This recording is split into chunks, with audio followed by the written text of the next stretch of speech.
咪住，個個都冇人聽電話，喂，一定有原因。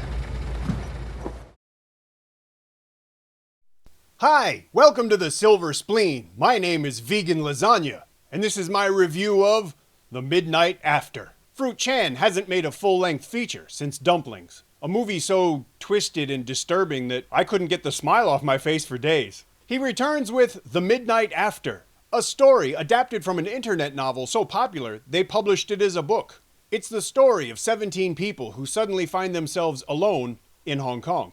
Or are they? Who fucking knows? Maybe the people who read the book. This is a movie that I will very easily concede that I don't understand, at least partially because I can't speak enough Cantonese. Maybe even partly because I'm not Asian. I'm joking.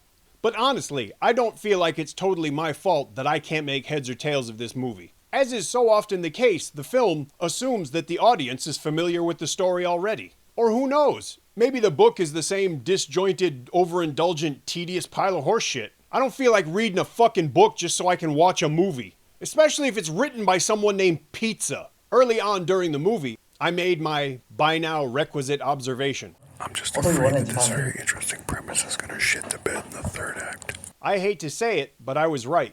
You want weird? How about this? The Midnight After is like decorating your first apartment with the furniture that you could afford. How's that, you say? Well, you can't put it together if you haven't read the directions. And the directions are in Chinese. It's just a cultural difference, I guess.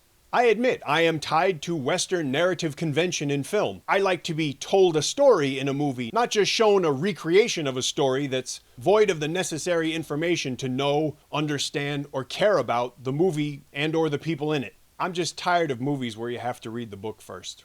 I tuned out of The Midnight After pretty early on. After about the third plot thread led nowhere. Because I got the impression that we were just going to keep getting shown these threads that would then get abandoned, and I was right. My reaction to an essentially pointless karaoke segment was, as you can imagine, typical for me. What the fuck is this? So I was really glad to watch his character burst into flame. And if you think that's harsh, you should hear the joke I wanted to make. And if you think that's a spoiler, guess what? You can't spoil a story that doesn't exist.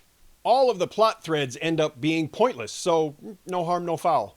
You know, if Fruit Chan wanted to make a local film that only local people could understand, that's fine, but why send it to Berlin? I'm fairly certain that that novel hasn't been translated into German. If there's a sequel, I don't care. I wanted to like this movie more than, as it turns out, I actually could. Some of that is my responsibility, apparently, because I didn't read the book. Well, in the spirit of the movie itself, I'll leave you with something random and pointless. I have no idea why Janice Man's feet got photographed at the premiere, but hey, there you go. What the fuck is this? Now, if you want to watch this movie, more power to you. If you enjoy the movie, I'm actually glad for you because I tried and I couldn't. Go watch this movie in the cinema or wait till it comes out on video and either rent it or buy it. Don't download this movie. It's not fair. When the movie is released to home video, we'll update the description down there so that you can buy a copy of it. If you like this review, please leave me a comment. If you don't like the review, you can leave me a comment as well. And if you really enjoy the channel, please think about subscribing. Have a lovely day and remember, only take the green minibuses.